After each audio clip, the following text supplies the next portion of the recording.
CEO and President of Entre Electronics.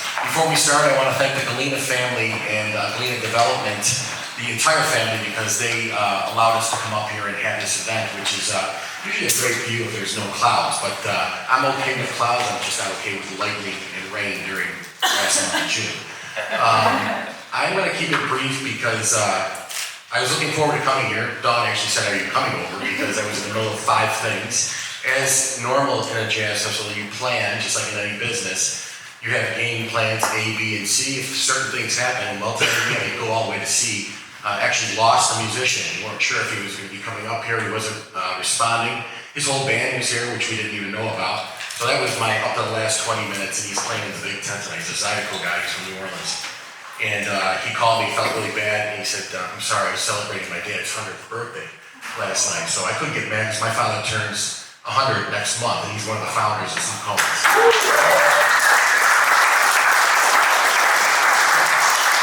So you've been invited today to hear some discussion, hopefully interactive as well. I'm proud to say that we, over the past year, have become involved with some outsourcing of our IT and security at Entre Electronics, and I think it's one of the best things that we've done. Not that having an internal IT person, that is great to have, and we will look to do that, but being partnered with Entre and Mark here, who will be introduced, it's been a breath of fresh air working with our entire team, not only at a level of desktop, but also looking forward thinking. And one of the conversations that have started to come out outside of security has been the advent of AI. And, you know, we all know about it, we've heard about it, we've discussed things personally, probably with our friends, as well as other companies. To what level are we using it right now? Where is it going? Are we really in the right frame of mind in terms of how this is growing exponentially? The way I look at it, to dumb it down for me, because I'm not the sharpest tool in the shed, is that this is like having a child. And this child is a really, really bright child that has other friends that are really, really bright, and they can actually interact with each other. So to me, I was at a couple of seminars, and one of the comments that were made is that there was a survey taken, an online survey at the seminar, when the advent of the internet was there, and how all people were apprehensive about it, nervous about it. This person did the same thing about AI, and the same results came back, and obviously this is over 20 years ago. So I think we're at the next, in my opinion, industrial revolution for our world, not just our country, with this technology. It's those that are going to look at it and say, you know, we're afraid of it, well, we're not a big enough business, I don't need to use it, I'll be a follower, I don't necessarily need to be a leader because I don't want to make all the mistakes. And I think there's going to be a whole dichotomy of personalities and companies that will be in a certain position to say, I need to make a decision if I'm going to perpetuate my business or be competitive or be marketable. And Simcona, we're thinking about all those things. And I said, this is probably a really good idea to partner up with some teams here to have we had an AI presentation last year. Kevin Cerise, who was one of the developers, founders of Siri and Alexa, and he's done some other things as well, entrepreneur himself. So what we're going to do today is really an open discussion in regards to where AI is at in terms of just the knowledge of it, the expertise of it, the agents that are out there. So it's just not this AI chat GPT. It's something that's really provocative. It shouldn't be scary. We should be cautious with it, but we should be using it to our advantage, because those that are going to use this tool will be the ones that are going to be perpetuating and growing. There's going to be the people, 3 people? People that wonder what happened, watch what happened, and make things happen, right? So with that, I'd like to hand the mic over to Mark Lucas, the CEO of Entre.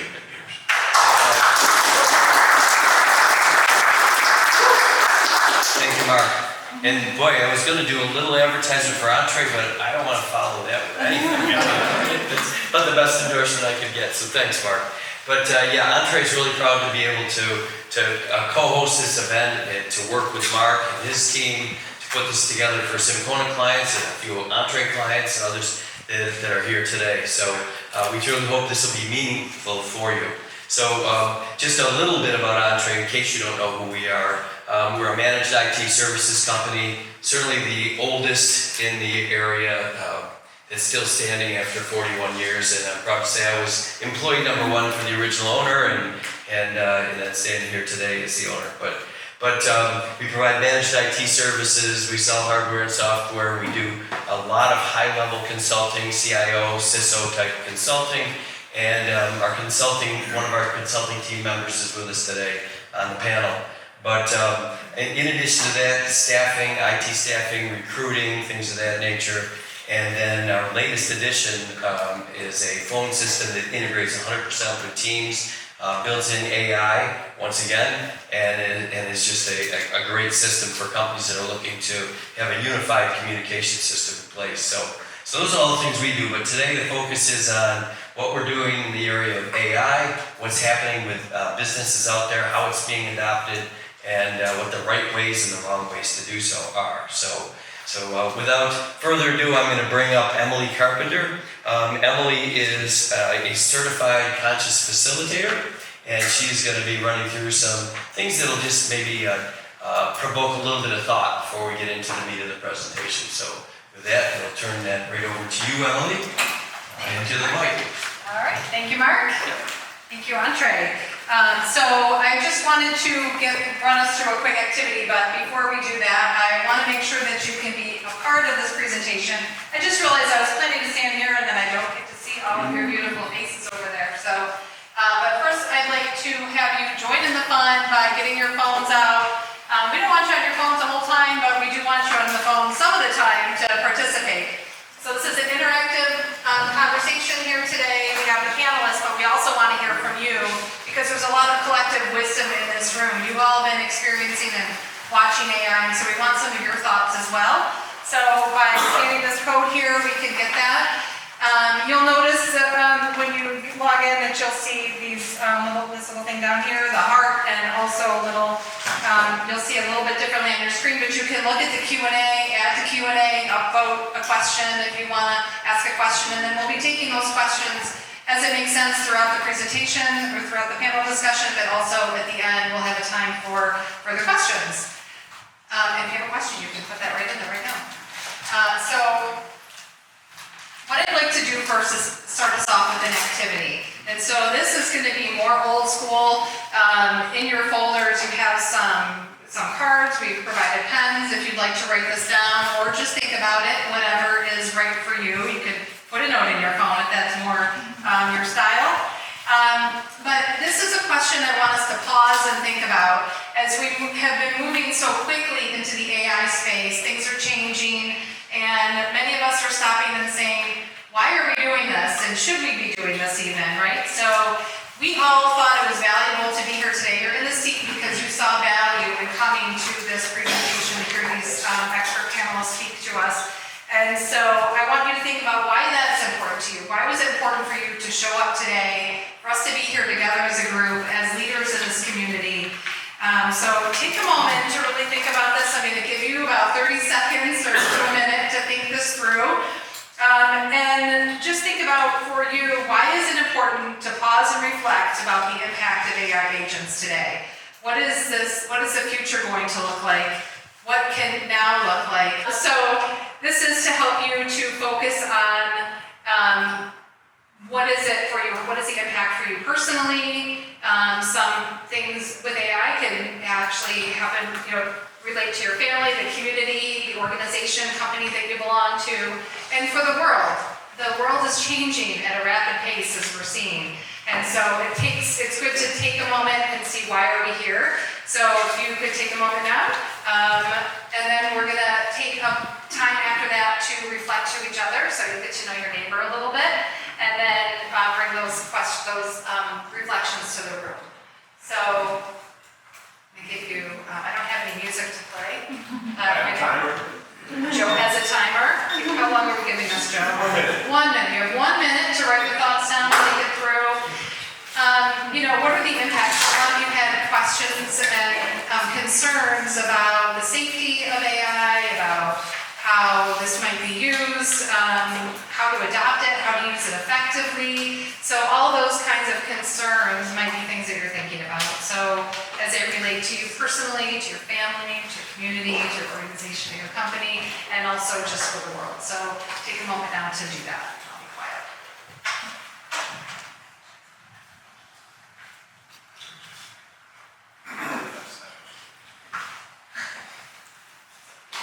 25 seconds left. Joe's gonna keep us on target today. Oh, Judy, do you need a pen? No, So this is not a thing that you're gonna put up on the screen yet. Yes, we'll get to that, but we have lots of those opportunities. This I wanted to go a little old school and just have you think it through and write it down. All right, thanks, Joe. Minute is up. So next what I'd like to do is have you talk to your neighbor. You may know your neighbor, you may not, but you're gonna get to know them a little bit for a minute. So in this exercise, I'd like you to take 30 seconds. So the way this is gonna work is 30 seconds or less to say what your thought was on how this, why you're here today. And then then reflect back to the person. So person number one is gonna share, person number two is gonna reflect back what they heard. So you have 1 minute on that total. And then you're gonna flip. And then the second person is gonna say how it's, why it's important for them to be here today. And then then the other person will reflect back. And so you have a total of 2 minutes here. Joe, 1 minute.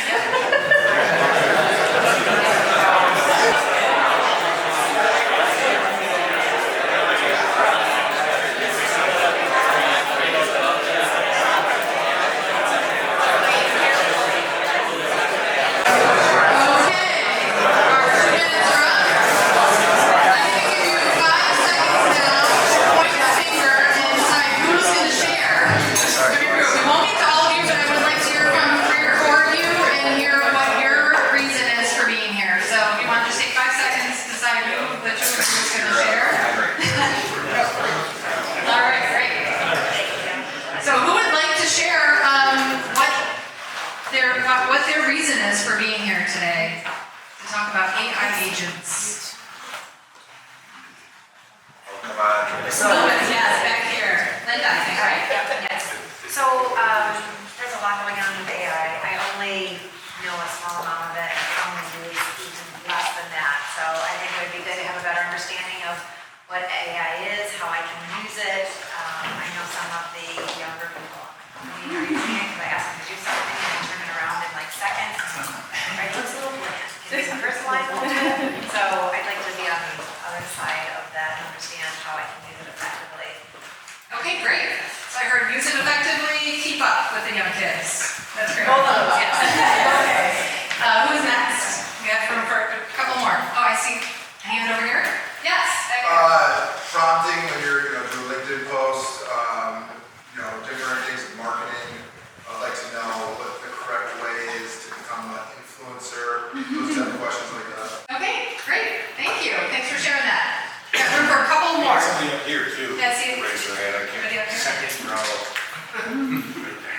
Yes.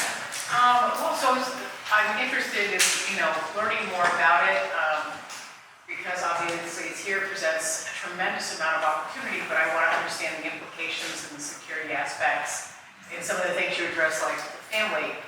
I'm concerned about the security aspect for my grandchildren and the world in which they're going to grow up. So, a lot of excitement, but be careful.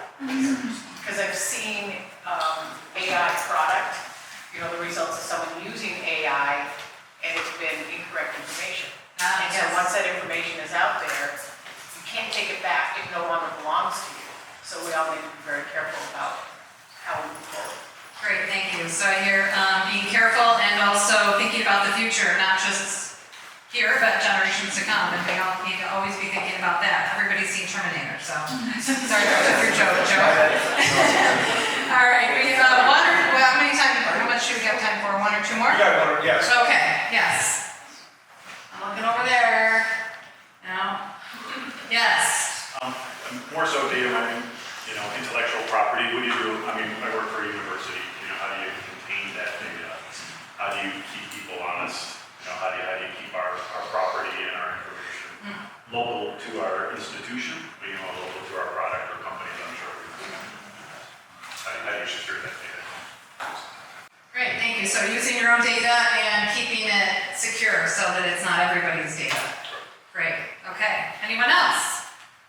I should say, who else, right? Who else? One more, come on, one more. One more, yes, thank you, Judy.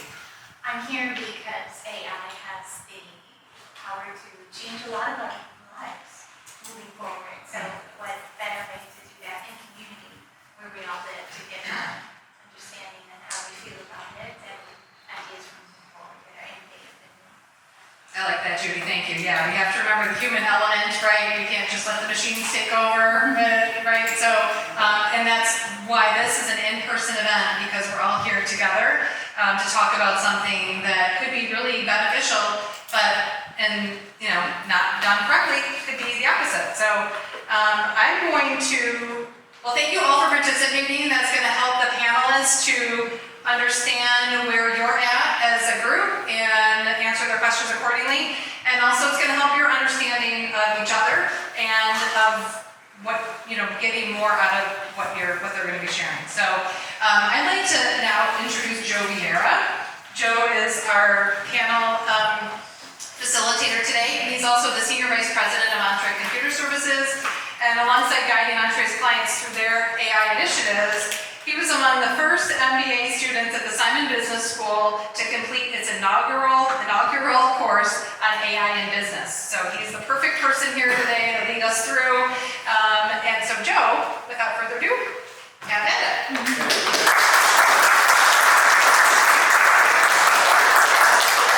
So I spoke to a lot of you. We're all friends now because I do get nervous. So if I get too nervous, I'm going to inject some humor. What do we think, Dennis? On or off? Okay, now I'm taking it off now. Plugging my nose up. Thanks, Emily. And so, again, we're in person here. And the thing Emily just did was she injected the human element. And I think among the panelists, among you guys, we're going to talk a lot about that because that's still part of AI, I believe, you know, and how to use AI. So, also, of course, we got to thank Syncona, Southwire, Belden, and Brady for sponsoring this. And let's hear it for the staff here at the pre-bay, right? So, just a few housekeeping things. We are limited to just the first 2 bathrooms, which is true. This is not a joke. Okay? The bar remains open, I believe, right? Throughout this? Yes. So if you want to get lit, it will make me feel way more comfortable, like I said. All right? And then we've got these handouts, these Syncona folders. Inside of them are our agenda, which is a quick agenda. There's also information about Syncona and Entre, information about our panelists. I'm going to give you guys, even though they're very esteemed, smart folks, I'll probably give a quick introduction just for the sake of time. Also, these things, I want you to be involved, so we don't want to talk. I don't want you to have to clean your glasses because all the hot air in the room, so make sure that you're doing that. And then Emily said that the QA is open the whole time. She'll be moderating that. If you guys have questions, we can bring it up onto the board. You can upload things, etc. And then these things. This is a little cord holder. Yeah, You got a pen to write with, and then these Entre sniffy sticks. So I got my other one over here. These are to keep calm. So as I get nervous talking in front of public, I'm gonna just feel much better. Okay? So very good. So in order, we've got Dr. Neil Ayer from Saunders College of Business at RIT. We've got Professor Dan Keating, who taught me that class that Emily had mentioned before. And we've got Mike Miller, who's a CISSP, and who Mark mentioned does a lot of virtual CISO engagements for Entre and our clients. So, here's our agenda. We'll get into that, and again, it's written down on that handout. So, if we could move to the next slide, in the same vein in which Emily asked our purpose question, I'd like you to use the app, and this QR code is back up there in case you lost your place. But the question here is, which words come to mind when you hear AI? So if you could do this along with the question before, it will help our panelists as we move forward. I have some written questions from your RSVPs, but the more that you can give me, the less I have to say. So we'll give about 30 seconds for that, okay? If someone can raise their hand when they're done, and then I'll know to give it 5 more seconds for the slow people. That would be me.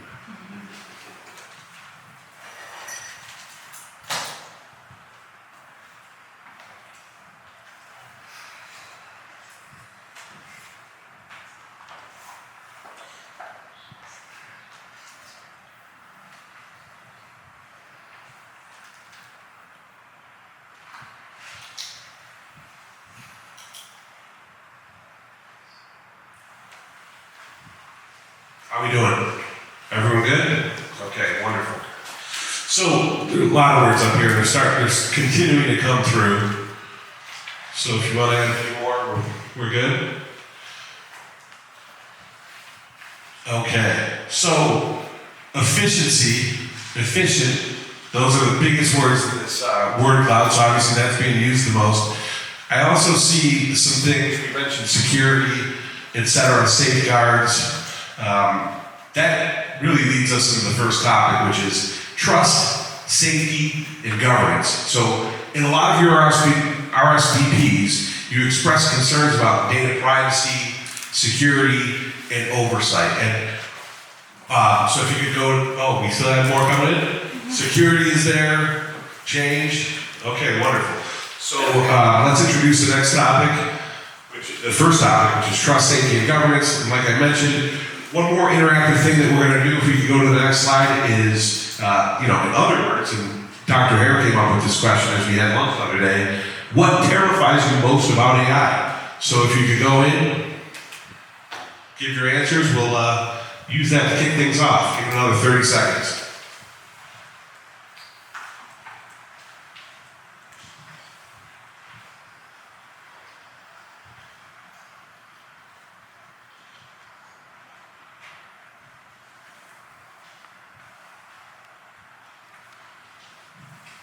We should have music, Emily. I know, that's nice. So we've got over 10. So now we're going to try to use AI. Now, it might not function because AI doesn't work all the time, but we're going to use some built-in AI on this. Give it 5 more seconds and then run this, okay? I see confusion, loss of control, fraud, just the unknown. Well, let's press space and see if we can have this tool do its AI thing.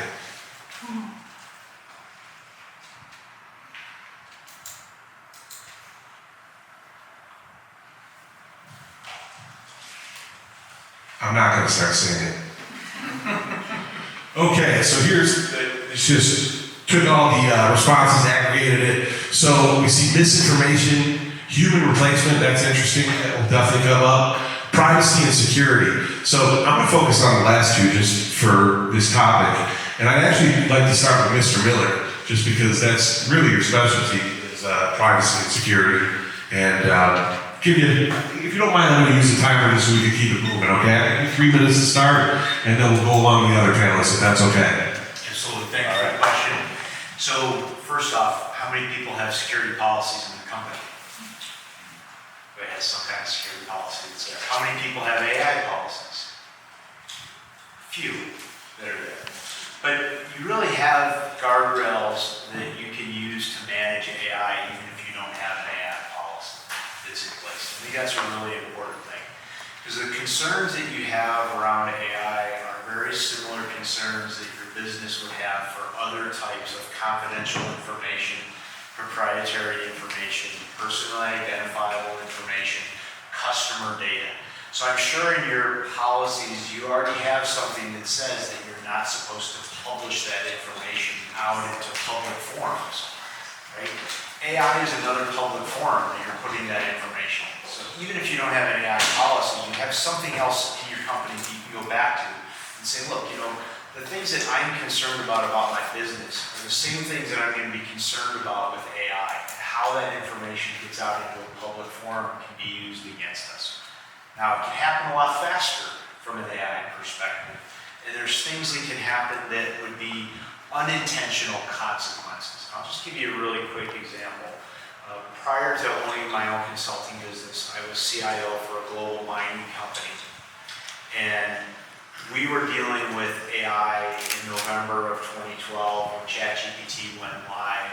And the first question that they had was, how can we stop this from happening? I said, one, don't stop it, but you need to tell people how to use it responsibly. So first thing about using it responsibly is putting those guardrails that you need for your business and telling people how to use it responsibly is important. Time, like I said, I was working for a global mining company. We made a product called titanium dioxide. And a byproduct of titanium dioxide are rare earth metals. You guys may have heard of rare earth metals along the way recently. And if you looked at titanium dioxide and you were querying like who are the top titanium dioxide producers, you get great results. And you learn about how to produce titanium dioxide. But then if you started asking it questions about, well, which producers are producing rare earth metals on top of titanium dioxide, you get a whole new set of questions. If you start asking what that market looks like, you get a whole another set of questions about it. And all of that can be very benign, except if you're using a public chat agent that's there, and you link that with your work email account instead of a personal email account, and now you can aggregate that information together, and you can say, oh, this person from this mining company is also looking at rare earths metals, and if that search history becomes public, then that becomes very important, right, because it's out in the public domain at that point, which might have been confidential proprietary information. Go ahead, Professor. Okay, I'm Dan, nice to see you all. I want to address your question in the back, or your concern, because it's going to, I promise you this is all going to tie together. You said I want to make sure that I'm keeping up with the younger folks and that sort of thing. And that's a very natural impulse. Forgive me if I'm paraphrasing it wrong. But I'm going to push back a little bit on that because, you know, with experience comes a point of view. And AI really rewards well expertise. The world needs your expertise, what you are particularly good at. And so if you're engaging with AI in a meaningful way, it is to ask it good questions, to see the responses that come back and understand how to twist it a little bit for your purpose, how to engage with it in a meaningful way. That comes from experience. And you can learn how to use the tool. The tool's not very hard to use. You just ask it questions and it will give you the answer or it won't. But knowing what to ask is really what is needed. And so the world still needs your expertise. So I want to make sure that you don't just think of it as a new technology, you think of it as a way to sort of amplify what you are already good at. And it can help you just be a little better at it. It's not great at generating ideas. It's really great at sharpening your own ideas, of taking your 10 ideas and giving you 2 or 3 that you forgot. That's what it's great at. And so when you bring your own expertise to it, that's when it really performs well, because it just makes you a little bit better. Thank you. Hi everyone, I'm Neil. Pleased to be here. Don't worry, the sound system is not malfunctioning. I am actually from England, so I have a slight and not Australian, just very good. So a couple of things that I want to riff off in terms of what my colleagues have just said.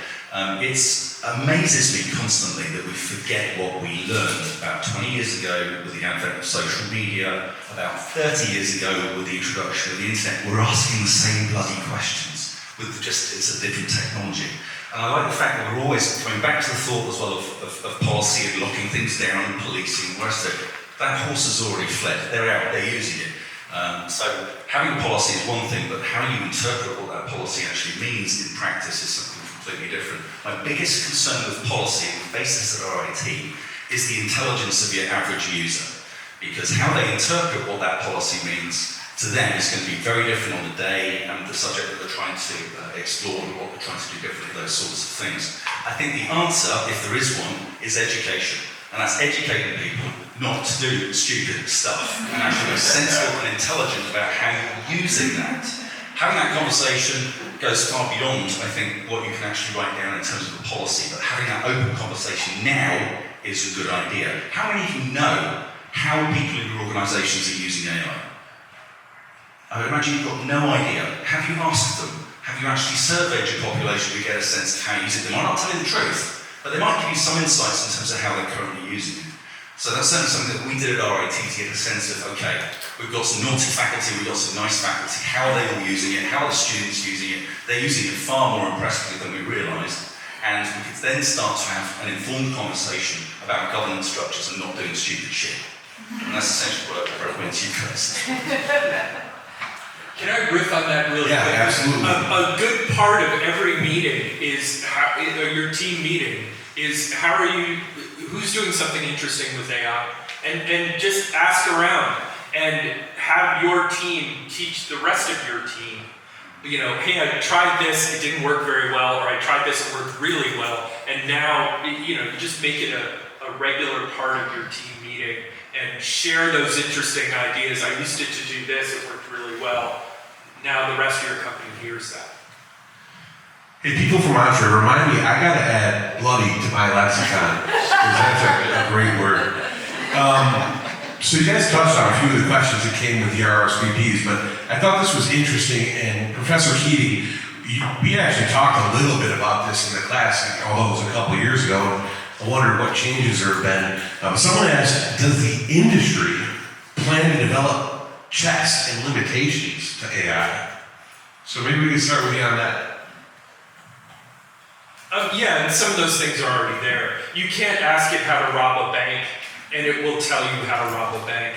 Although what you can do is ask it, I'm writing a movie, and I've got a bank scene that I want, so tell me how to credibly rob a bank, and it will tell you that. So there are guardrails in place on some of this. It won't let you use it to create a crime and those kinds of things. I am deeply worried about that, though. I'm very much worried about, we were just chatting about this, humans I don't always trust my fellow human. That we have exploited most everything. You think of the most pure things that we've been given, art, something like that.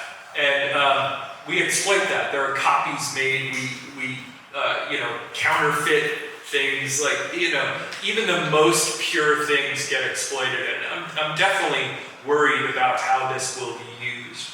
But, there are guardrails in place, and I hope that it's being used ethically. I think that's what my job is to train people how to use it ethically, how to ask questions in a way that are moral and ethical and philosophically sound.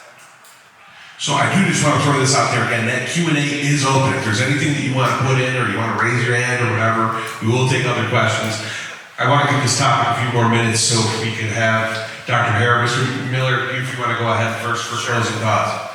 So just a few things to think about. Those guardrails are important. And a lot of times when you look at security and you try to control things so tightly, what you really do is you create a barrier that things are going to go around. And I look at security as like water. If you try to take water and you try to funnel it, what happens is the water is going to spill over the edge. Right? So you want to have the right control so you can manage that information. So looking at AI as a tool internally, putting the right type of technology in so the people in your company can use it effectively, I think is really important. And if you give them a tool that will allow them to be more efficient, to be more productive, to get their information answered quicker like they're looking for, and the word bubble showed you, then they're not going to go around it. If you put policy in place that says you can't use AI inside of your organization, they're going to go around it. And then your information that you're trying to manage and control is no longer yours. It's outside of your perimeter. So you got to really think about that. I know people are scared of what that technology is. They might not embrace it, but think about the ways that you can control it. Give your company the right guidelines so that they know what the risks are, but then allow them to use it. I think that's the most important thing. Yeah, I agree. We can control to a certain extent. We can give advice on how you might use it, how you might not use it. I'm not worried about what we do in this country. I had the privilege of teaching in China over the summer last year, and the way in which those kids are using these facilities in real time. They were running live translation service software, listening to my voice. They were grading my fluency of my English. They were real time answering questions that I was posing and getting answers to, and they were running all that through. And I'm thinking to myself, good grief, these are MBA students, and they are razor sharp. And they probably won't. Well, I knew they had some of the same concerns over biases and things like that we have in this country. So I'm worried about the competition and where that's going as well, because we have as many guardrails as we like. It doesn't mean anything to those individuals in those sorts of areas. So they're going to be doing their own thing. So I'm concerned about how they're using it. Wonderful. Well, I think we should move on to the next topic, all right? So we're going to talk a little bit about strategic adoption and use cases. So business leaders are asking where to start, which departments to prioritize, and how to use AI effectively within their unique business cases. So we're going to do one more thing. Emily, why don't you put that QR code up there one more time in case anyone needs to. Pull out your phones. And what I'd like you to do is rank the following challenges of AI agents in order of significance. We've got it. You can see it on your phone.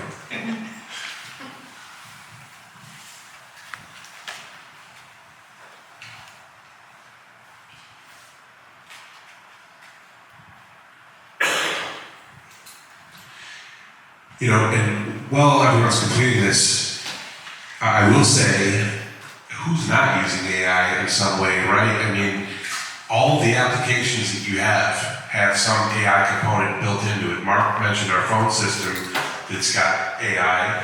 Some of you might be using ChatGPT right now to get your answers for this very question. So, how are we doing here?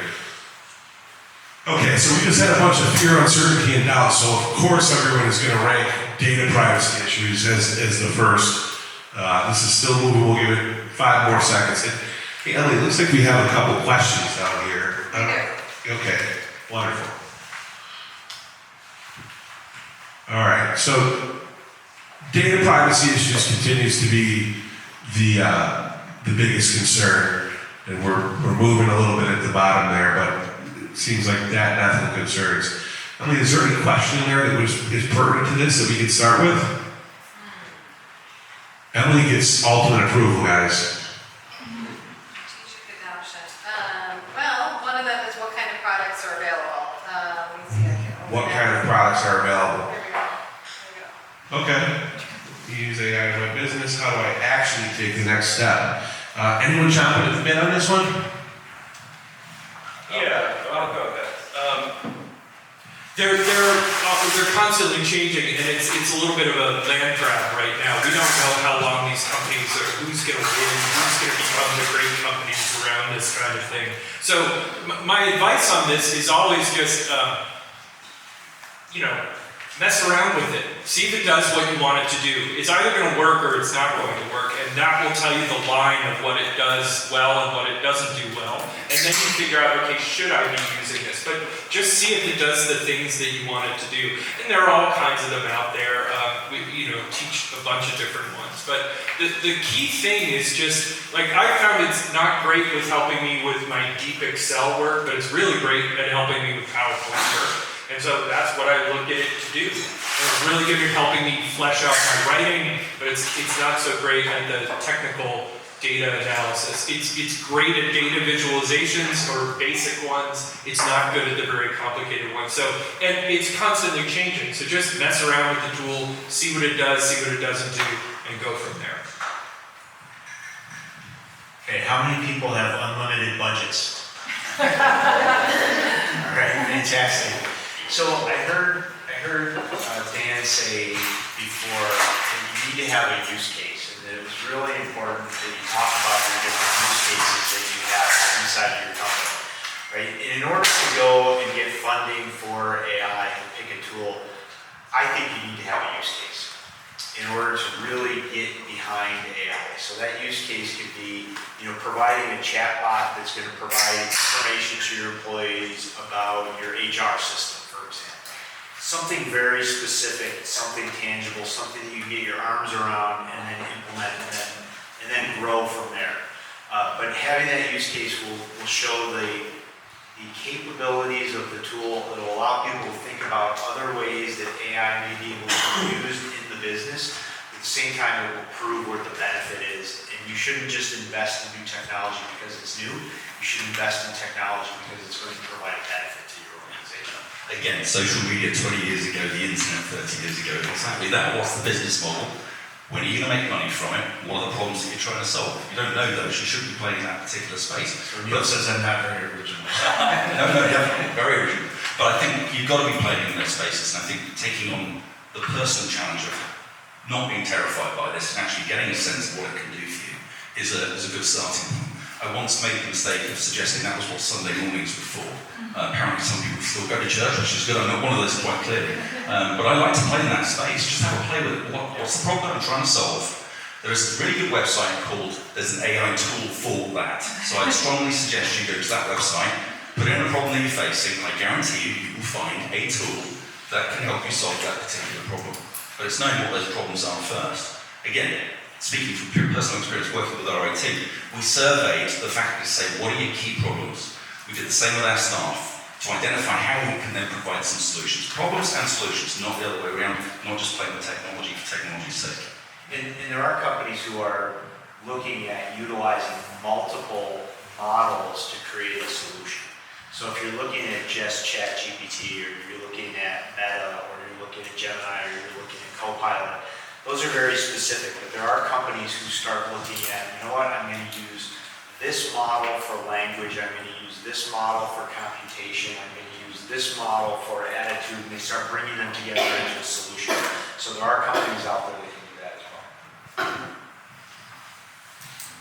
well. On the use case selection, one of my favorite exercises to do is just break your workflow down into components of we need to do this, then we need to do this, then we need to do this.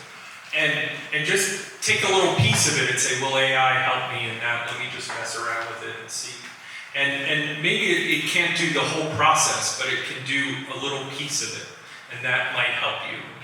So it's just breaking your workflow down into steps and seeing where AI can help out. So guys, this is a question that teeters the line between this topic and the next one, but I'll ask it anyway.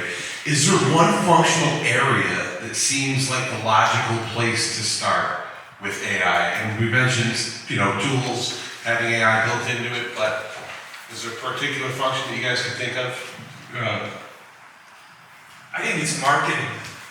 Because marketing is pretty low risk in terms of the creative side of marketing. It can really help with that. We talk a lot, and in a business school, all we talk about is risk.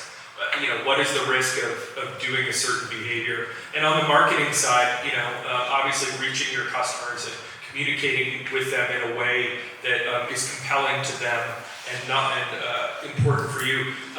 It's really good at that. Virtual focus groups. Let me interview some customers and learn about their concerns. So new product development, those kinds of things. It's really great at that. Help me sharpen this copy and make it a little bit more punchy. Help my outreach emails get right to the point. Those sorts of things. You're a professor of marketing. You could probably answer this better than I. But I could also ask me tomorrow, I'll make an argument that it's accounting. Ask me the next day, it's operations. It really does have uses across all of them. Yeah, no, I totally agree. I love using it in any aspect of the customer journey, customer experience. How many of you have large qualitative data sets that you shy away from because that's going to take you 2 or 3 months to really get a sense of what your customer's really trying to tell you?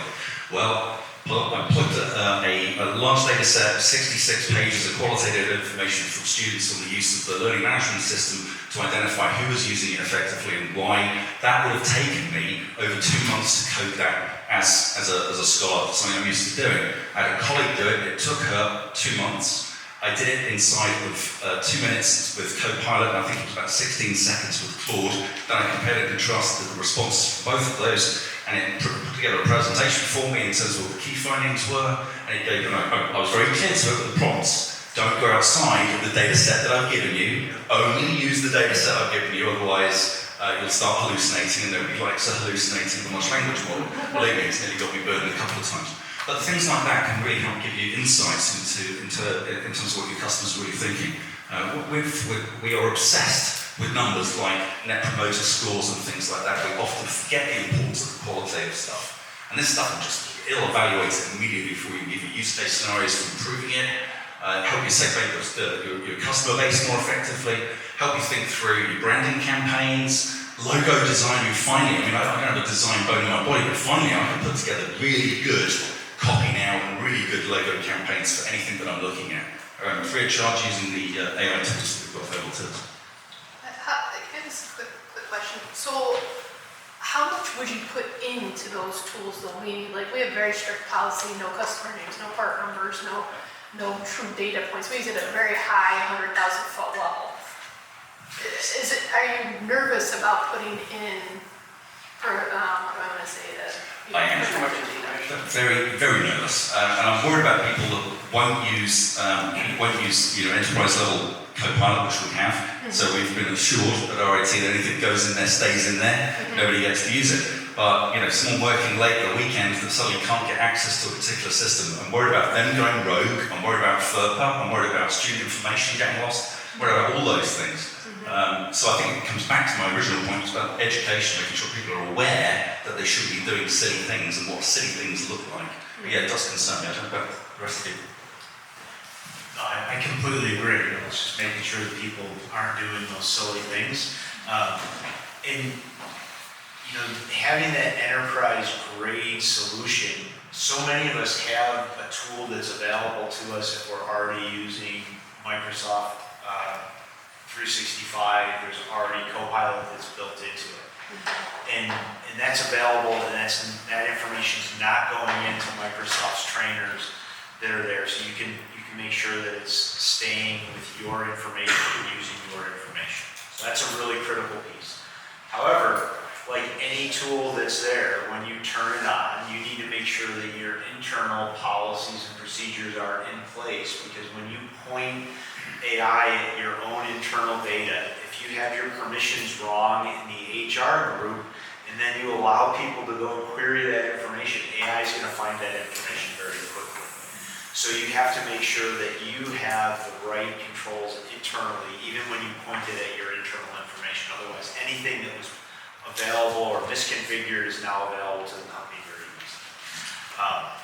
The other part is that you can redact information. So when you're talking about, do I want to take it from a company system and put it into another AI tool? You could always take a snippet of that information and put it there and have it analyze that piece of information without that company information as part of it.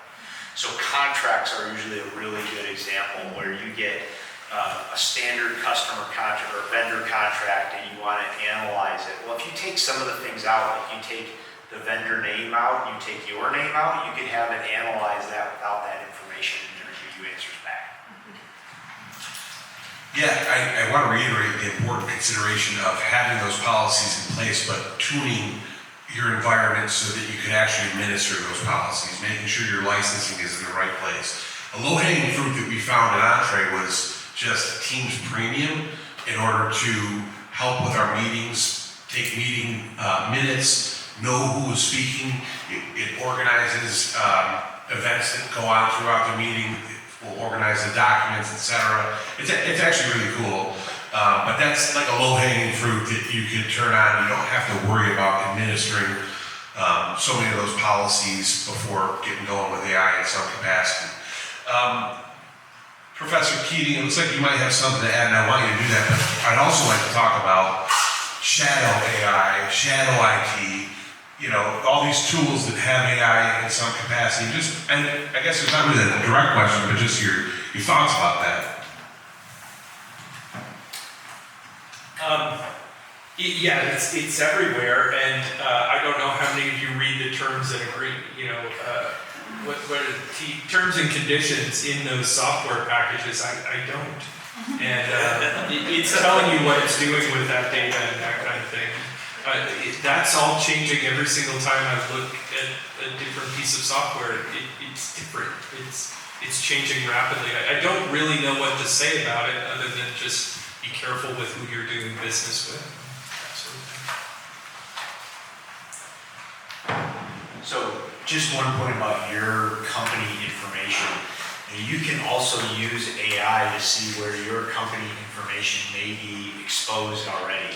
So using the tool to help find where you have that company information out there is something that's beneficial for you too. So think of how an adversary may think, looking for your information. Think about how you can go out and point AI into public forums and say, tell me everything about my company. Tell me about my management team. Tell me where my management team is posting information.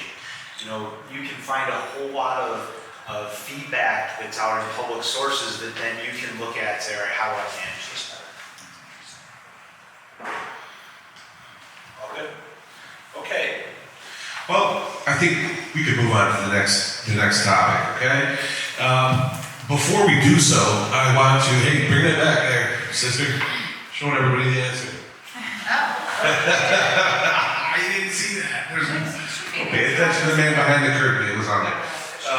So we're going to have you do this without putting that up there yet. But just an interesting statistic, and this was according to a recent article in Fortune magazine from May of this year.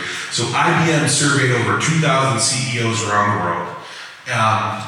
You didn't see that answer. What percentage of AI initiatives do you think have delivered an expected return on investment over the last 3 years?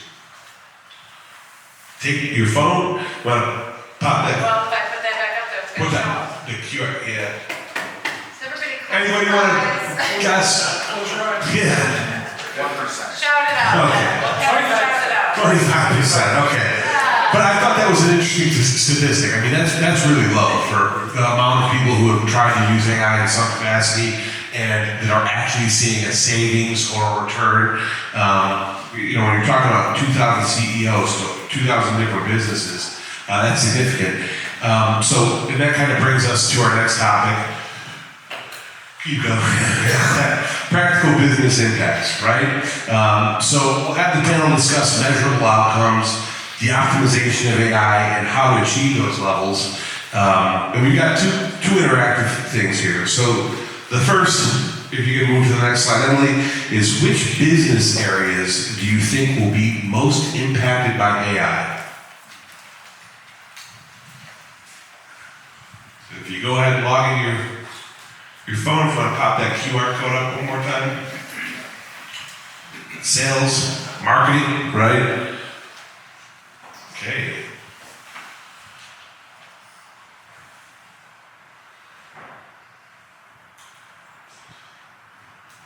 Got somebody hammering hearts out there. I think it's Dennis. Okay, so there's a lot more people in the room than this number. So I know we have sales guys in the room, so you're either really pessimistic about AI or you're really full of yourselves.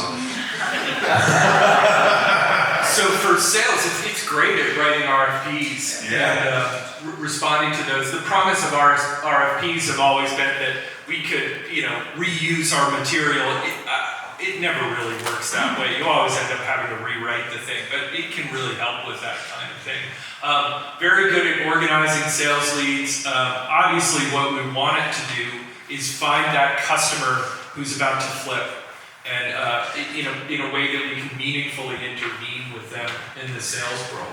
And it can be pretty good at that. It's the kind of thing, just mess around with it and see what it will do. We haven't talked about customer service much. It's great at that. It's great at looking, as Dr. Hare said, at looking at unstructured data and finding a narrative in it. It's great at chatbots.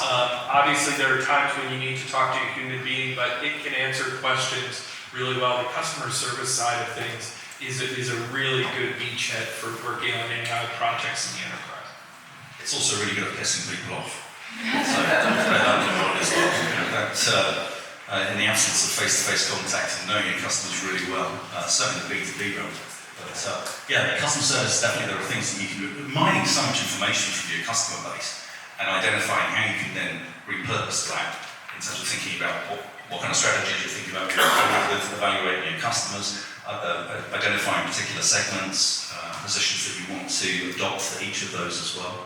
But operations, I'm surprised that no one's sort of nailed operations. If you can't use AI to facilitate better operations both internally and between organizations, then what are you doing? There's so many ways in which you can save time. The Zoom AI companion does essentially what Microsoft Teams does as well for evaluating meetings, and it does hallucinate again. But saving time in terms of somebody else doing that work is something else I'm aware of. I know there's a lot of manufacturing people here, so you look at things like advanced process control. Advanced process control is a form of artificial intelligence. Right? So you're using a system that can make micro changes to your production system in real time and affect those changes. Those are ways that you can utilize AI and get value out of AI. And past, you would needed an engineer to spend a lot of time to go through and find where that variability is in your manufacturing process, go through and make sure that you're putting those new processes in place, but AI can do that much faster. Thank you, guys.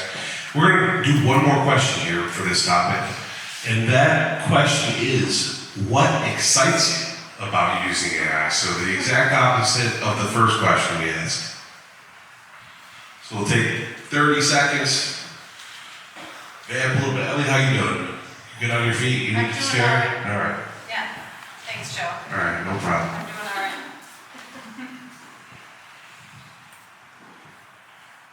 Okay, so we got some stuff coming in, saving time, efficiency, time savings. Okay, we got a thread there.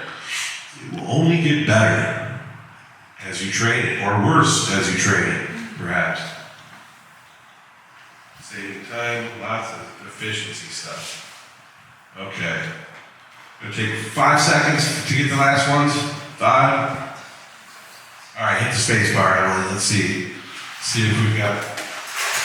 Probably, I'm guessing it's time savings and efficiency. I think so. Yeah. Oh, yeah.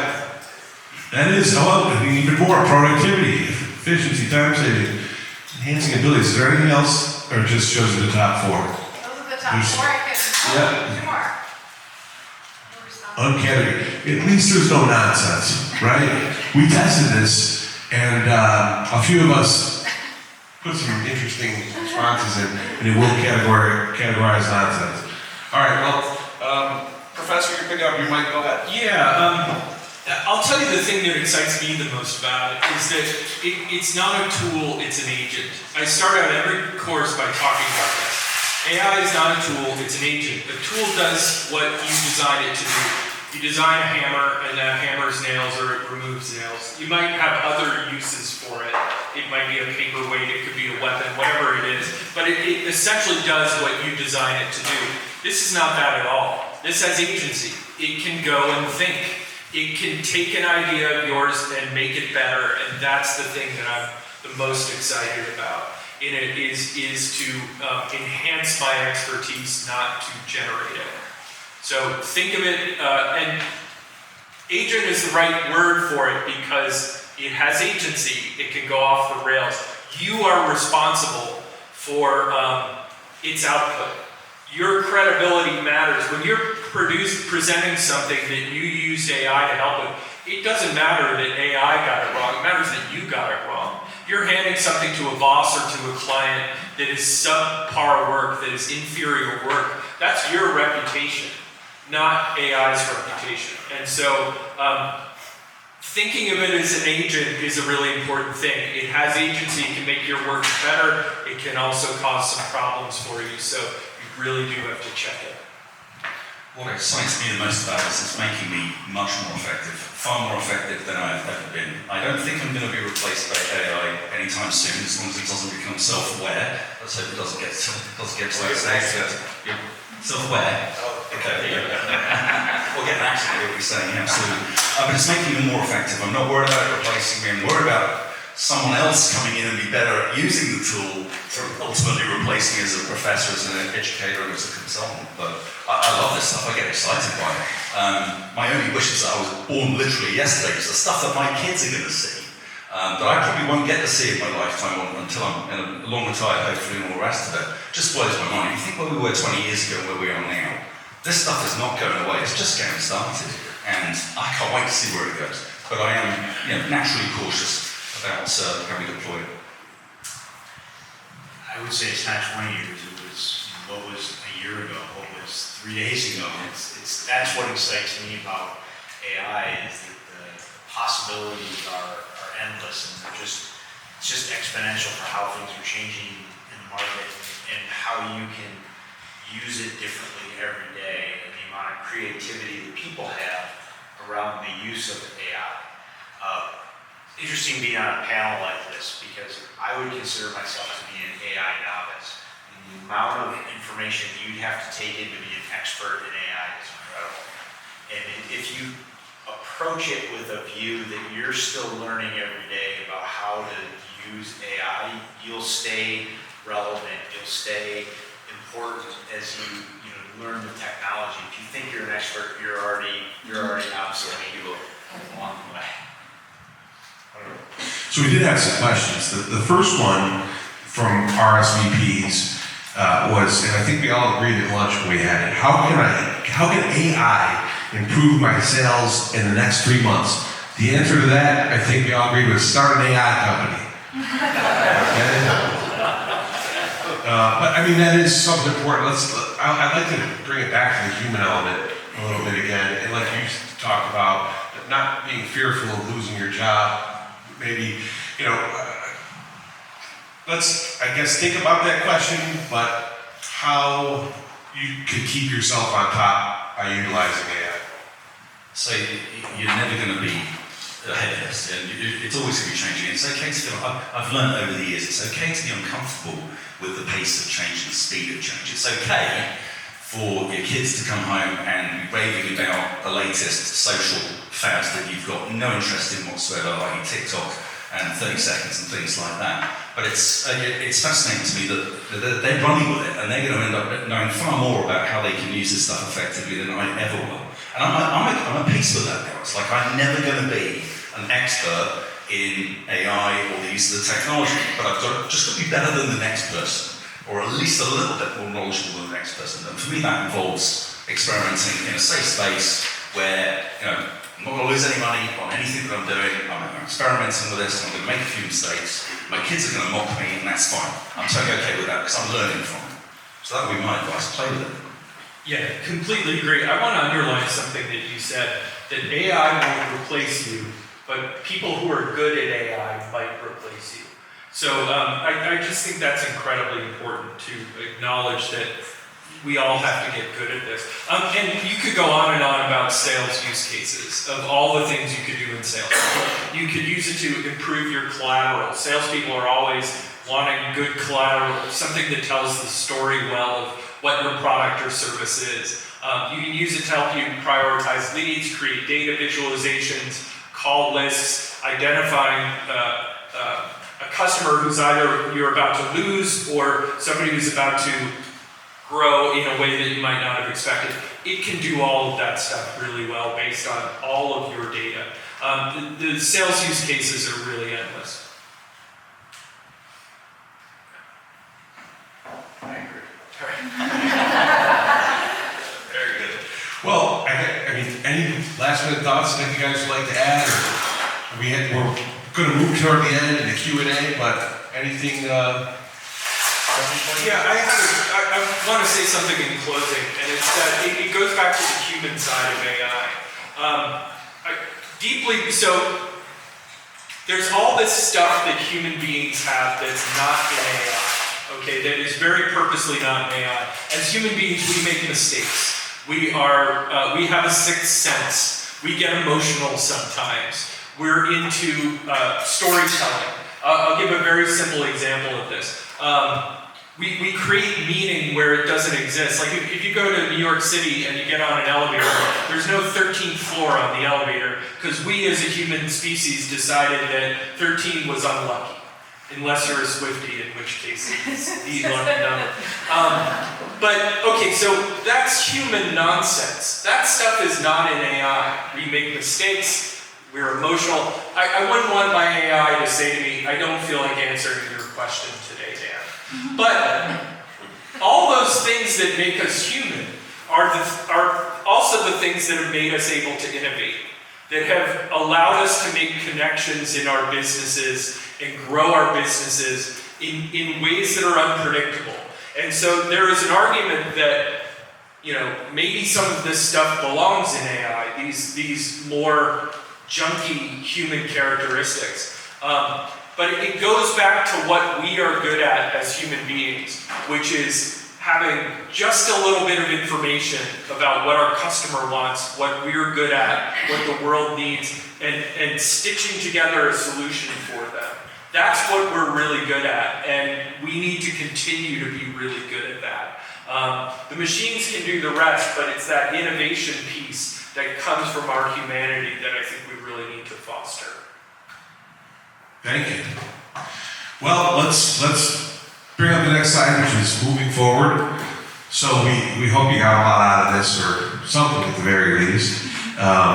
We're gonna pop one last question up there, besides the questions that you might ask during the Q&A, and that's based on today, what will you do differently after today's discussion? So what I'd like you to do is, if you're comfortable putting a response in the phone, it will come up. You could also upvote other people's responses, I believe. I think so. Maybe not, that's just a Q&A. So someone's gonna use AI more. Good job, guys. All right, play with it. Very good. Try to talk with your team about how they're using AI. That's important that you understand, especially as business leaders, how your folks are using things. Yeah. Embrace the implementation. Good, we did our jobs. Cautiously use AI more. Very good. Okay. We're gonna give it 5-10 more seconds, then we'll have Emily do her little AI thing. Try to make slides, yeah, it's good. Yep. It's pretty good at that. It is, yeah. Okay. Well, let's see if we have some thread there.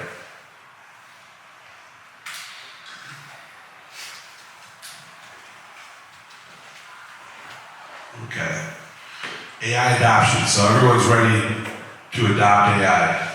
So, Dennis, can you see what's in there for other responses? No longer? And if we go back to the last thing, this is what I'd like you to do. We provide some index cards in the folders that you have. They're all rainbow colors. Everyone's got a different color. If there's something up here that you see that's resonant with you or that you wrote, write it on that card. Think about it tomorrow. Bring it to your workplace tomorrow. Sit on it till next week. But hoping that's something that you can take away with you from today. So I'll give you a couple seconds to do that. And in the meantime, the Q&A is always open. So I do want to give an opportunity to everybody to populate that Q&A and start getting questions in there that you'd like asked that maybe the panel didn't discuss. And then we're going to do a couple things, and then I think we're going to drink and eat.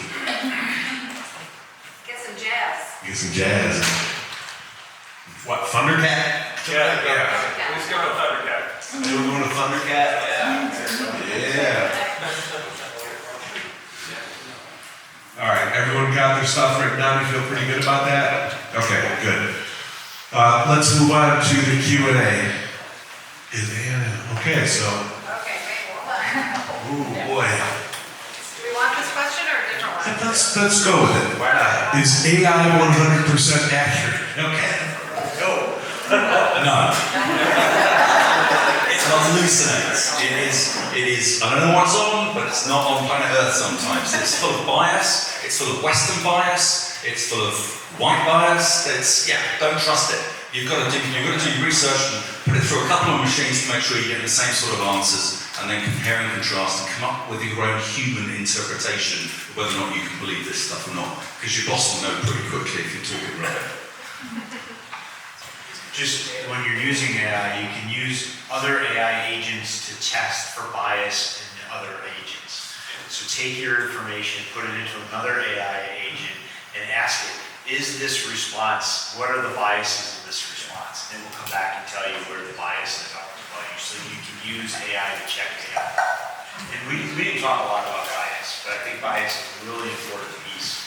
I think if you're a hiring manager right now, I think the top candidate is a guy named Chad who plays lacrosse. I think that's what the top hiring candidate was according to AI. He just picked all the qualities from that. So you got to make sure that those biases are really taken into account, Right. And don't forget, you can sort the questions by how recent it was or by, I think, the most popular. So if you upvote, it's going to bring a question to top. Emily, let's get it. What else do we have here? So AI, not 100% accurate. Where do you see AI? Man, who wants to take this one? Not me.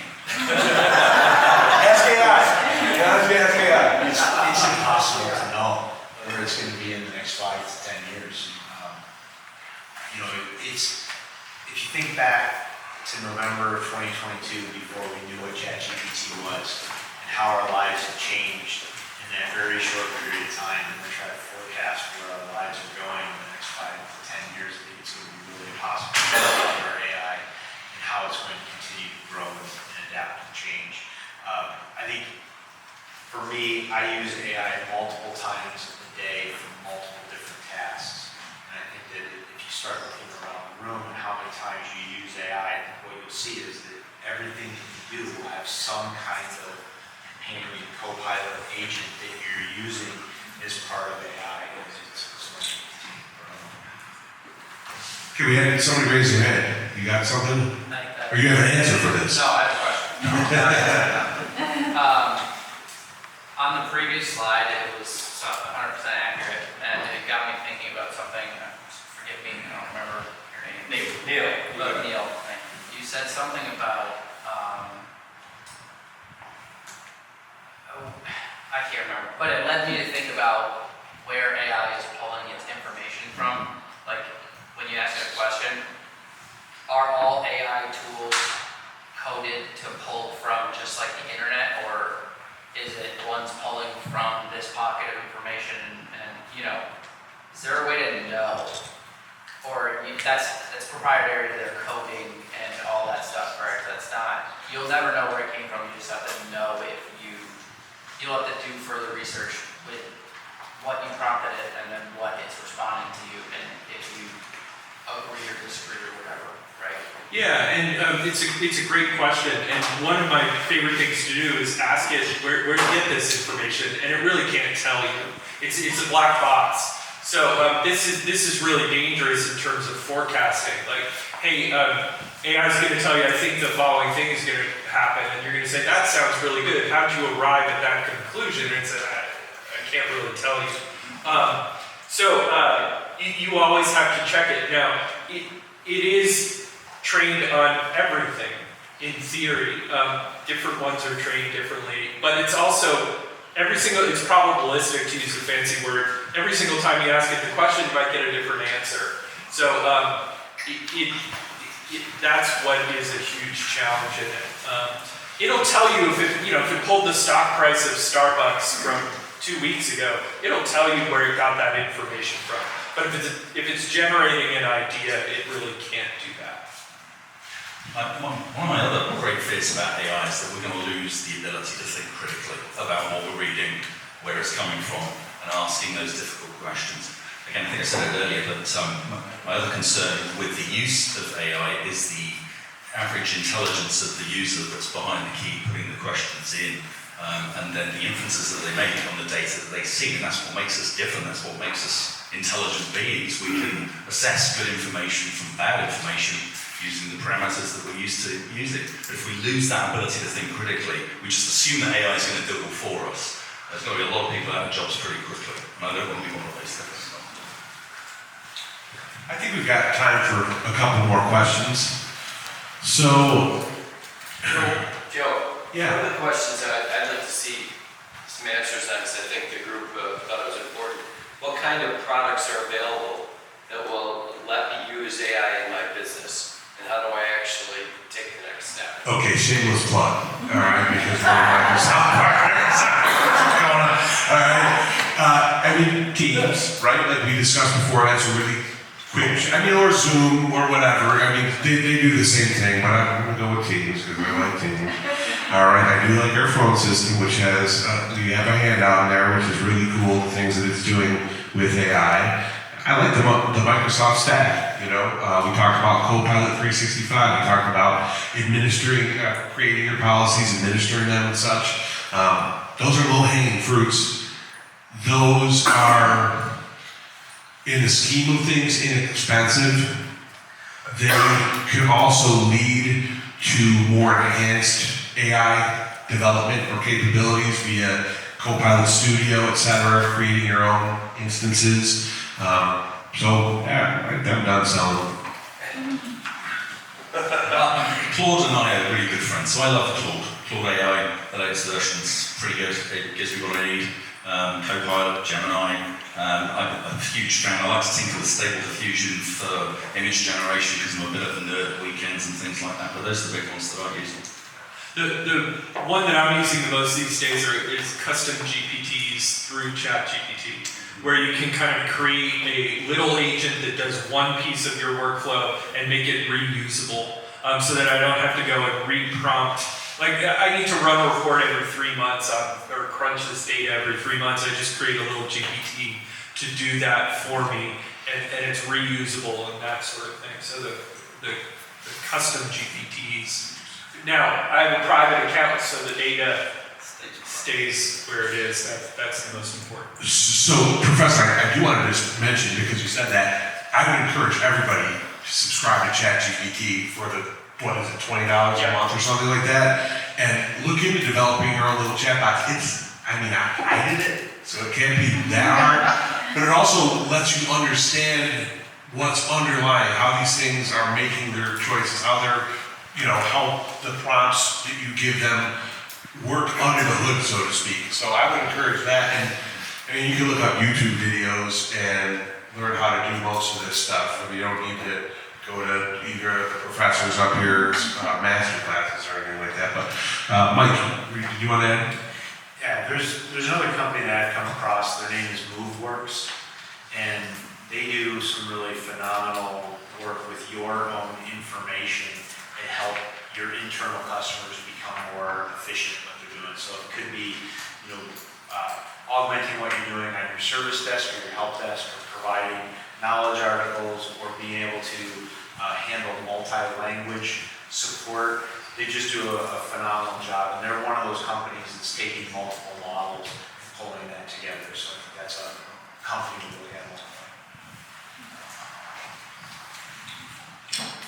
Okay, we're going to do, we'll take this question. In which direction would you steer a 16-year-old in selecting a degree or career? Man, that might be a little outside the scope. I had an answer. I think everybody should be plumbers.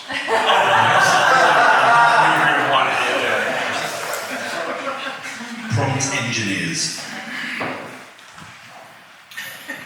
There's going to be all kinds of jobs created around checking the AI's accuracy, and that sort of, whether that's in IT or whether that's on the business side of things, just verifying its accuracy.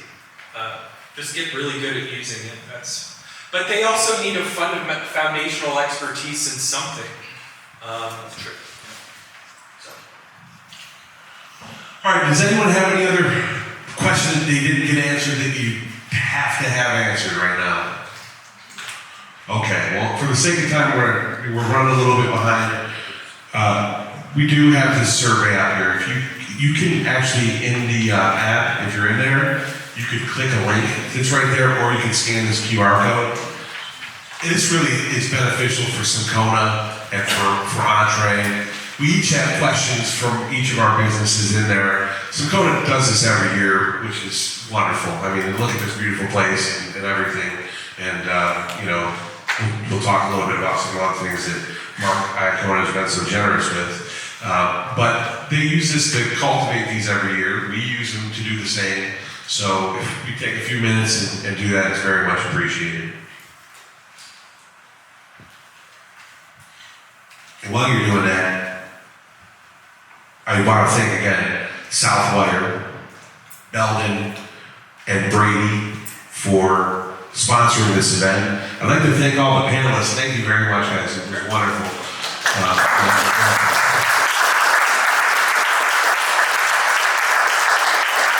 Obviously, Syncona and Mark and Entre, thank you very much. And one more cheap pop. I gotta give it up to the staff here, right, in the pre-bag, right? Thank you very much.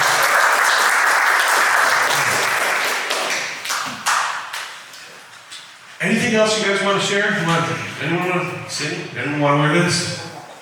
Joe, I got something. Okay. And run the risk of going over a little bit. Okay. And if you look at the questions that have been submitted, one of them that I would want answered if I came here today over there, what is the most important thing I need to do right now to prepare my business for deploying and using AI tools? And I think we got, the right guys there to answer that Let's question. have you, if you don't mind. Ask your employees how they are currently using it and get a sense of where it is, because they will know what's going on, and it's better to know. I would also suggest just attack your industry broadsheets, your conferences and things like that. Every conference in your area will be talking about the impact of AI on your business in some way. So if you're part of that conversation, hopefully you'll get something from it. But ask your employees, please, because I guarantee you that they're more going to be using it than you realise. Also, just making sure your data's right, because most of you will have AI on top of private data sets, and that's what's the most useful thing for you. Yeah, there's productivity things that you can do with a commercial version of ChatGPT and that kind of thing, but every business person really wants AI on top of our own stuff. And so if that stuff isn't very good, it's the same problem that we've been wrestling with in data for decades now, just making sure that the underlying data is good and useful. Garbage in, garbage out, we've all heard that, right? My point I made before about having a use case, I think is essential. Don't get into an AI project unless you have a specific use case that you're trying to solve for your business. Don't be one of the 75%, right? All right. Well, thanks very much for your attendance. Hey guys, real quick, Yeah. you doing the club passes? Yeah, we got that for sure. So we've got our sponsor names up there. Thank them. Let's hear it one more time for the panelists. Thank you very much.